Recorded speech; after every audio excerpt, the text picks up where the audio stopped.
নবীনবরণ অনুষ্ঠান উপলক্ষে সারা কলেজ রঙিন মরিচাবাতি দিয়ে সাজানো হয়েছে।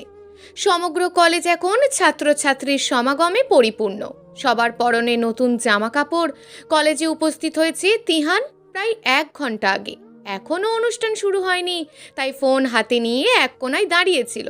কলেজ গাউট দিয়ে ধীর পায়ে হেঁটে আসছে দুই রমণী, তাদের মুখে বিস্তর হাসির ছাপ। তারা যখন আপন মনে গল্প করে মঞ্চের নিকটে আসে, তখন তাদের অট্টহাসির শব্দ শুনে তিহান তার হাতে থাকা ফোনের উপর থেকে দৃষ্টি সরিয়ে ওপরের দিকে তাকায়। পাশাপাশি হেঁটে আসছে মেঘ আর নুহা। দুজনেই হালকা সাজে বেশ সুন্দর আর স্নিগ্ধ লাগছে। প্রথমে তিহান তাকায় মেঘের ওপর। লাল শাড়ি পরিহিত অবস্থায় তার সৌন্দর্য যেন দ্বিগুণ হয়ে গেছে। কিন্তু মেঘের রূপের লাবণ্য তিহান মুগ্ধ হতে চাইলেও তার দৃষ্টি চলে যায় মেঘের পাশে হেঁটে চলা কালো গাউন পরা নুহার ওপর। নুহার ওপর চোখ পড়তেই তিহানের দৃষ্টি থমকায়। এক দমকা ঝোড়ো হাওয়া তার শরীর ছুঁয়ে যায়। নুহার পরনে কালো শাড়ি, হাতের ডান আঙুলের ভাঁজে একটি আংটি, কানে সাদা মুক্তার মতন জল জল করা একজোড়া ইয়াররিং, হাতে কালো ফিতার ঘড়ি। তিহান বেশ মনোযোগ সহকারে পর্যবেক্ষণ করল নুহাকে। মাথা থেকে পা অবধি প্রতিটা অঙ্গ আর সাজসজ্জার বিবরণ মুখস্থ করল।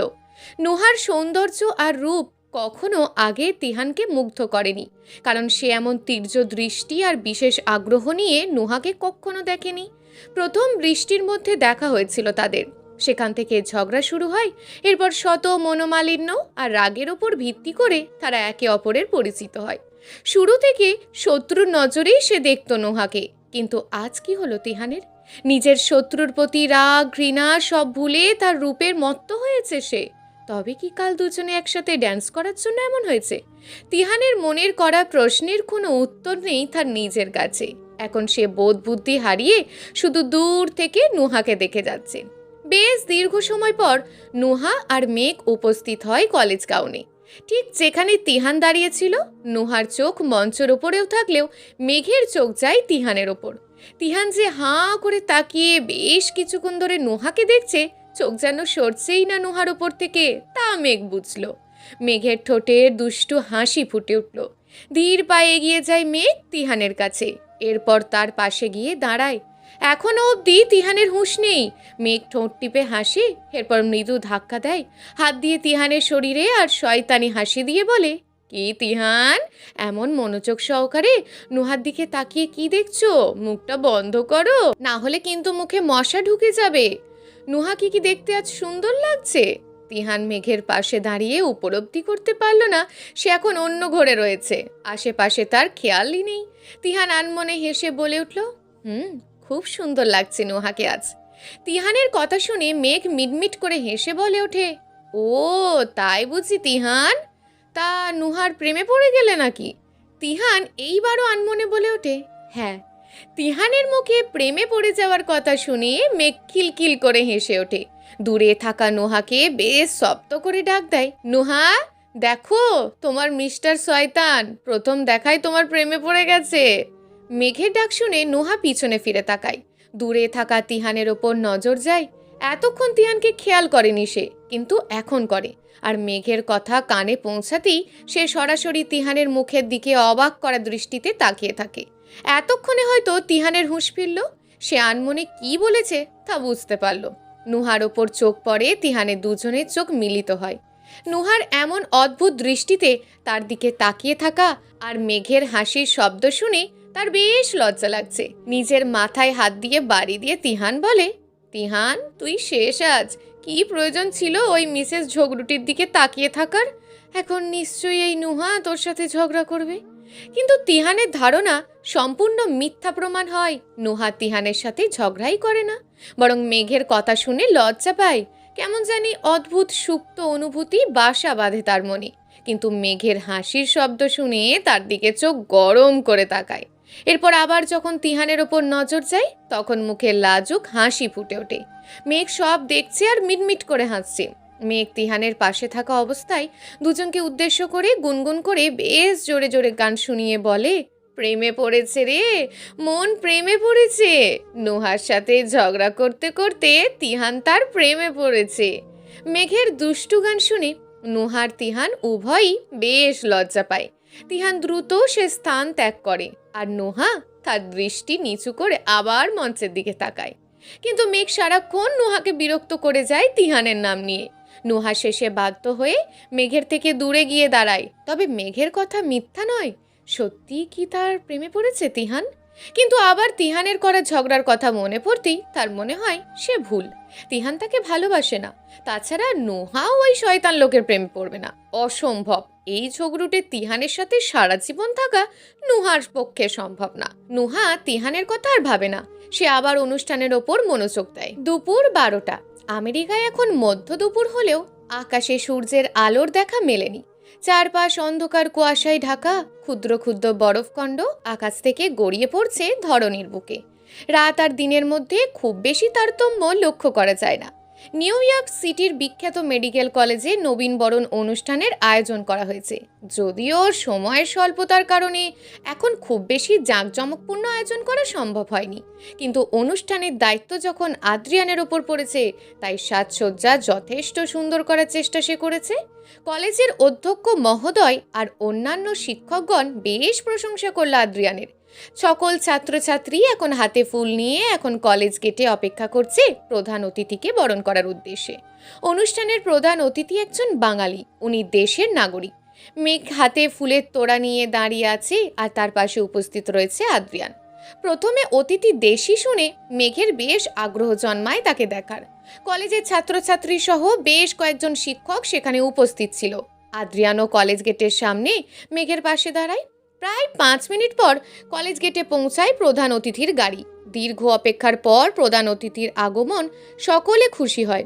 গাড়ির ডান পাশে দরজা খুলে বের হয়ে আসে এক সুদর্শন যুবক, যার বয়স সম্ভবত 23 বা 25 বছর হবে।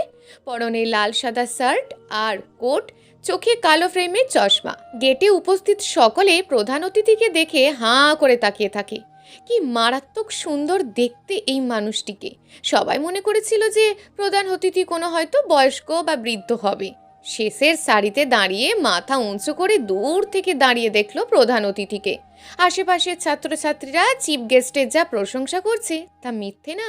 বেশ গুড লুকিং আর হ্যান্ডসাম দেখতে ওনাকে। মেয়ে গান মনে বলে ওঠে, কি কিলার লোক এই প্রধান অতিথির! প্রথম দেখায় প্রেমে পড়ে যাওয়ার মতন। এমন একজন সুদর্শন পুরুষ যদি আমার জামাই হতো। মেঘ প্রধান অতিথির দিকে তাকিয়ে মিনমিন করে বলে উঠল কথাটা। আদ্রিয়ান মেঘের পাশে অবস্থান করায় সে মেঘের কথা শুনতে পায়। ভুরু কুচকে রাগী দৃষ্টিতে তাকায় মেঘের দিকে আদ্রিয়ান। মুগ্ধ চোখে মেঘকে চিফ গেস্টের দিকে তাকিয়ে থাকতে দেখে আদ্রিয়ানের রাগের পরিমাণ বাড়ল। সাহস কত বড়! পাশে সুদর্শন স্বামীকে রেখে অন্য পুরুষকে তার জামাই করার স্বপ্ন দেখে। কেন, আদ্রিয়ান কি দেখতে খারাপ? আদ্রিয়ান নিজেও যথেষ্ট সুদর্শন, কিন্তু আজ অবধি মেঘ কখনো তার প্রশংসা করেনি, এমন মুগ্ধ হয়ে তার রূপে বিভোর হয়ে থাকেনি। আদ্রিয়ানের রাগী দৃষ্টি মেঘ দেখল না। সে এখন পায়ে ভর দিয়ে মাথা উঁচু করে প্রধান অতিথিকে দেখতে ব্যস্ত। প্রথম সারির সকল ছাত্রী প্রধান অতিথিকে ফুলের শুভেচ্ছা দেয়। উনি সবার হাত থেকে ফুল নিয়ে তার পাশে থাকা অ্যাসিস্ট্যান্টকে দিয়ে দেয়। তার চোখ বরাবর কাকে যেন খুঁজছে। সবার হাত থেকে ফুল নিয়ে যখন ধীর পায়ে হেঁটে উনি এগিয়ে আসেন, তখন হঠাৎ মেঘকে দেখে থমকে যায়। এতক্ষণে বিরক্তি মাখা মুখে হাসির ঝলক ফুটে ওঠে। তার চোখ জোড়া দিয়ে পা থেকে মাথা অবধি মেঘকে পর্যবেক্ষণ করতে থাকে। কিছুক্ষণ মেঘের দিকে তাকিয়ে থেকে নিজেই এগিয়ে যায় মেঘের কাছে। এরপর মেঘের সম্মুখে দাঁড়িয়ে হাত বাড়িয়ে দিয়ে বলে, ফুল দিয়ে শুভেচ্ছা জানাবে না আমায় আপনি? হঠাৎ প্রধান অতিথির হাত বাড়িয়ে তার থেকে ফুল নিতে যাওয়ায় বেশ অবাক হয় মেঘ। তবুও সে মৃদু হেসে তার হাতে থাকা ফুল দেয়। মুচকি হাসি দিয়ে অতিথি তা গ্রহণ করে এবং তা হাতেই রেখে দেয়। আদ্রিয়ান সব খেয়াল করলো। রাগে তার শরীর টকবক করে গরম হয়ে ওঠে। মেঘ প্রধান অতিথিকে তার জন্য সংরক্ষিত জায়গায় নিয়ে যায়, সকল ছাত্রছাত্রীর পিছনে আর তারা দুজন সামনে। আদ্রিয়ান কলেজ গেটে অন্যান্য শিক্ষকদের সাথে দাঁড়িয়ে আলোচনা করছে। হঠাৎ করে পাশে থাকা ব্যক্তি মেঘের দিকে তাকিয়ে বলে উঠল, মেঘ, তুমি কেমন আছো? আর আজ তোমায় লাল শাড়িতে ভীষণ সুন্দর লাগছে।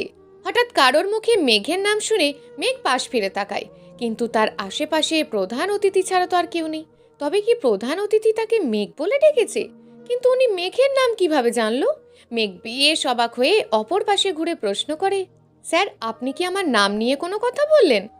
মেঘ, তুমি আমাকে স্যার বলে সম্বোধন করছো কেন? তুমি আমার নাম ধরে ডাকতে পারো, তোমার সেই অধিকার আছে মেঘ। প্রধান অতিথির মুখে এমন কথা শুনে মেঘ তো পুরোই অবাক হয়। মেঘ কেন তাকে নাম ধরে ডাকতে যাবে? আর মেঘের অধিকার ওনার প্রতি মানে? একজন অপরিচিত ব্যক্তির উপর মেঘের অধিকার কি করে থাকবে? মেঘ বিস্ময়ের সহিত প্রশ্ন করে, আপনি কে? আমরা কি পরিচিত? আর আপনার প্রতি আমার অধিকার আছে মানে? মেঘের কথা শুনে পাশে থাকা মানুষটা হাসে, এরপর তার দিকে হাত বাড়িয়ে দিয়ে বলে, হাই মেঘ, আমি ফারহান, ফারহান চৌধুরী। ফারহান চৌধুরী নামটা কোথায় যেন শুনেছে মেঘ, কিন্তু মনে করতে পারছে না। মাথার উপর চাপ প্রয়োগ করে এই নামের কোনো মানুষ পরিচিত আছে কিনা তা মনে করার চেষ্টা করলো, কিন্তু ব্যর্থ হয়। মেঘ বলল, দুঃখিত, আপনার নাম শুনে আমার পরিচিত ব্যক্তি বলে মনে হয়নি। একটু স্পষ্ট ভাষায় বলবেন কে আপনি, কি পরিচয় আপনার? ফারহান অনেক সময় ধরে মেঘের দিকে হাত বাড়িয়ে রেখেছে বলে মেঘ তার হাতের দিকে হ্যান্ডশেক করে। মেঘ আর ফারহানের হাত মিলিত হলে ফারহানের মুখে তৃপ্তির হাসি ফুটে ওঠে। ফারহান বলে, মেঘ, তুমি কি আমাকে দেখে সত্যিই চিনতে পারোনি? আমি তোমার... ফারহান আর কোনো শব্দ উচ্চারণ করবে তার আগেই দূর থেকে আদ্রিয়ান মেঘের নাম ধরে বলে, মেঘ।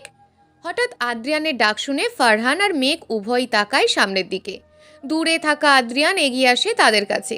সবার প্রথমে আদ্রিয়ানের দৃষ্টি যায় তাদের একে অপরের হাতের দিকে, যা এখন মুষ্টিবদ্ধ করে রেখেছে ফারহান। রাগে লাল বর্ণ ধারণ করে আদ্রিয়ানের মুখ শরীর তিত্তির করে কেঁপে ওঠে।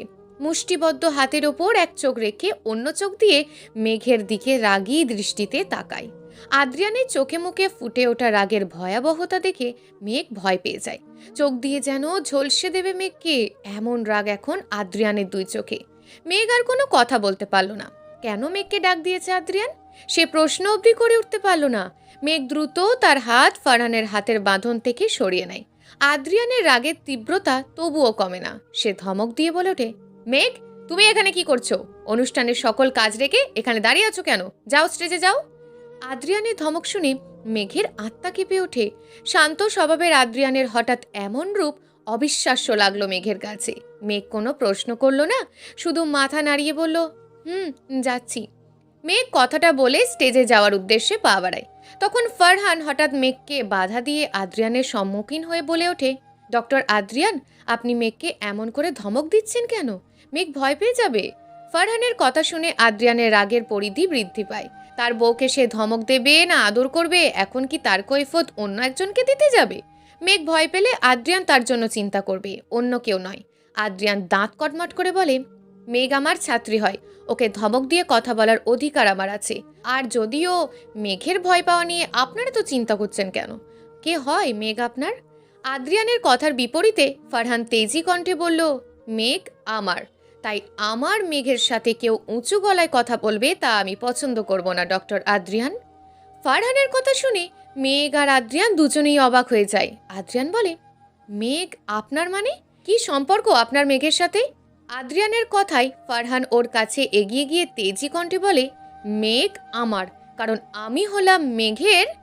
চলবে গল্প তোমার নামে নীলচে তারা, লেখিকা হিয়া। প্রিয় দর্শক বন্ধুরা, এই গল্পটি চলমান এবং এখনও বেশ কয়েকটি পর্ব দেয়া হবে। পরবর্তী পর্বগুলো নিয়মিত পেতে আমাদের চ্যানেলটিকে অবশ্যই সাবস্ক্রাইব করে রাখবেন।